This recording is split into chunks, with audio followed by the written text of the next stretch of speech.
Hi, welcome back to Mini Legions. We are going to do the redo build of the Frost Mage and Fire Mage. Here we are going to go ahead and give you a breakdown of the AFK mode for Ice and the dungeon build for Ice. As you can tell, I am a lover of the Ice. I don't care much for the Fire, not that it doesn't have cool effects, I just think it is way better looking and gorgeous. Ice or Fire? What a debate that could be, and we can spend all day on that, just on the uniqueness of both classes, the strength and abilities. Which one would you rather have in real life? Go! Drop your comment below. Just kidding. But if you want to, yeah, I'll explain in the comments below maybe why I prefer Ice and the beauty of it. But I digress to talk to you about the dungeon build of Ice Mage. This is the dungeon build that you're going to be looking at right here. I don't have the ability offhand because I'm driving home from work. And you can see the comment, don't drive, but it's fine. Literally just on a freeway, nothing to do. Unless I hit a deer, then, well, that just sucks. But anyway, I digress. This is our skill menu page here. We are going through the cooldowns, alright? So a lot of these things are one-time cast. Like some things will be cast for 10 minutes, some things will be for 2 minutes, and they'll have a cooldown time. So ideally, you're going to want those cooldown ice barriers, you want your arcane shields, you want your fire armor, critical strike. You want all that first, because that's just amazing to have on hand. So as you can tell, this is the lineup we got going here. And then after that, this is our skill tree for our Frost, DPSing in the dungeons. Alright, so as you can tell, we are going to be skipping over a lot of the armor stuff. As you can tell right here, that there's a drastic difference between AFKing, because when you are AFKing, you are trying to live as long as possible to kill as many things as possible. When you're in a dungeon, you're not really getting targeted and hit. That's up to the tank and healer to start to take the damage and heal for you. So you're less reliant on those, so we're focusing more on DPS, as you can see here. Now, you can take a quick screenshot from the top here. I'll leave it right there for a moment, and we'll scroll all the way down towards the bottom. So, Frost Nova and your heartbeat skill here, Flash Freezing, are very, very good at resetting your skills and having you cast very quickly. And that's why MP regen is very important to have, so that way you're able to cast as fast as possible for as long as possible. So we're going to go ahead and switch over to our AFK mode, because AFK is also very important for leveling up, and it's something I do recommend that you highly put a lot of points into and actually some thought. So we're going to switch over to the our AFK mode here.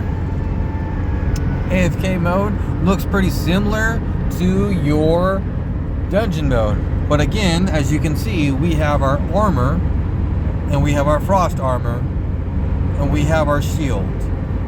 See, the idea here is you want to live to kill. I average between 77k XP an hour, and that's pretty good for an ice build. If you're a fire build, you get around 90k. Again, you kill faster. You guys know the drill. Fire is just a little bit more overpowered in this game than ice. I prefer ice. I will stick with ice, and I will stay with ice. But anyway, I digress. So this is the skill order that you're going to want to take a look at. Take a screenshot, and we're going to go ahead and go over to our talent tree. Our talent tree is a little bit more different because we're not focused on DPSing, which is straight up skill, just attack power. We will be focusing on more on the armor, as you can tell over here, and this side as well with the Frost Nova cooldown. Now once you get to your level 45, you can start respecking, kind of adding more points here and there. You know, you can start doing that kind of stuff, but right now is not the right time for that. And I scroll down here, as you can see, we do have our major points into the blizzard. We do have our fingers touch. We should have one more point in there, but you know, that's life. We'll get one more point later, but ideally you'd want that at skill level 2, and this will be 5. And this is just absolutely amazing for your spell power of 2% of intelligence. You're going to want that. It looks really good. It feels good. You're going to want it. But again, if you're AFKing, you might want to invest in some more armor, skill points. You might want to go down some other routes here. You know, this game is so beautifully made with the talent tree that you can explore your options. You can always come up with better builds, better designs. So I encourage you to take that opportunity to take what I have and make it better. Anyway, so we're going to go ahead and move over to our fire build. Now, it would not let me save the builds onto my screen here, so I saved them as screenshots instead. All right. But as we continue, I do need to note that some of these builds are not mine, especially the fire ones. Fire builds are not mine. I did consult with a friend of mine, Code Green. Most of you guys know. Code is really good at the game. He's very invested, and we do communicate a lot on some builds. And so I just want to give credit when credit is due. So let me hop over to the fire build. All right, so we have our AFK lineup here. Oh, there we go. So this is our lineup we're going to stick with right down here. Oops, sorry. All right, so that's our lineup that we're going to go with the cooldown timer. So that is the best AFK that you're going to be able to get for DPSing right there. So that is going to be a very, very big help for anyone who's fire, and that is amazing DPS. I've played around with it myself. Again, as I say, fire is better than ice, but ice is far more beautiful and just more elegant. It just suits me as a person better. So of course I'm gonna say that ice is better, even though fire is better. We're just gonna say it. All right, so here's the AFK mode. Here's your talent trees. Sorry. As you can tell here, we have our tree skills, and I can't click on them to show you the exact reasoning. But here's you can take a screenshot here, so that way you can copy and paste. I'll move on to the next screen here, and here's the bottom portion of what you should be hitting on. You will want to get this fire thing right here. I forget the name of it. I digress, but I wish I can click on it. I'm just a little disappointed I can't have all 4 builds on one. It only lets me have up to 3 that I can select and change. The other 3 pre-made. Yeah. Anyway, we're going to continue. So this is the AFK mode. Very, very powerful, very good. I do highly recommend this build. This build is amazing.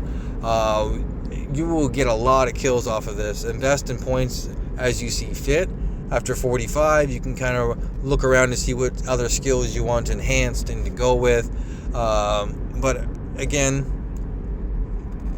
this is just to play around with. This is considered the best DPS build that we could find right now and demonstrate and play with as far as the attack meter goes and the grind out meter for XP gained. I think Code said he was getting like 111k XP. 111,000. I'm sorry about that. So we're going to go ahead and move over to the next screen here. This is your dungeon gear layout. Alright, so here's your dungeon.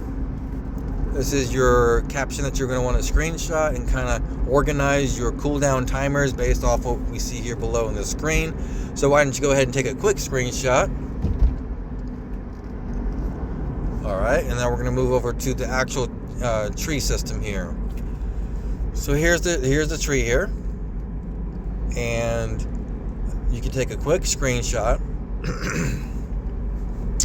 and get your skill points laid out into this general direction. Again, I apologize, I'm not able to actually have this on my own screen to show you. I did have that intention, just didn't have the ability to. Alright, so here's the lower section here of your actual skill points, and this is what it's going to look like. You should do an immense amount of DPS in the dungeons. When I run with my mage in the dungeons, my mage usually out DPSs everyone in my own personal party, and that might be because of the 20% damage, but it's usually my mage does like 950k damage versus my next highest one was my rogue at 55k. So I mean, there's an obvious advantage. But the fire mage, when did the playtest build, my fire mage did a 1.1 million damage, so that's about 200k difference in damage. So there's that to consider. So hey, I hope you guys really have a lot of fun. Not sure if there's anything else I need to explain about the fire build or ice build, but I do want you to take a look at this. I really want you to consider what can you do differently to make it better. And that's what we're always here to, just to play around, have fun, do some math, do some calculations to see what cooldowns are better, what farming can we do that will increase the XP. So be ready for next week, by the way. Next week is the new map drop. That's going to be pretty exciting, especially when the secret locations that I would love to point out to you guys as soon as it drops. I believe there is 3 mob spawns, sorry. And so, exciting news about that. I got some new events coming up. Gonna make another video here shortly on I believe someone was asking me to do a guild overhaul video. It shouldn't be very lengthy. It should only be 3 to 5 minutes, as there isn't a whole bunch to cover. But someone did ask for the video, so I'll go ahead and make that overhaul video. Again, thanks for watching. I hope you guys had a great day. If there's any questions, please ask me below, and I'll try to make a video or reference you to a video that might have the information you're looking for. Again, thanks for watching. I hope you guys have fun in Mini Legions.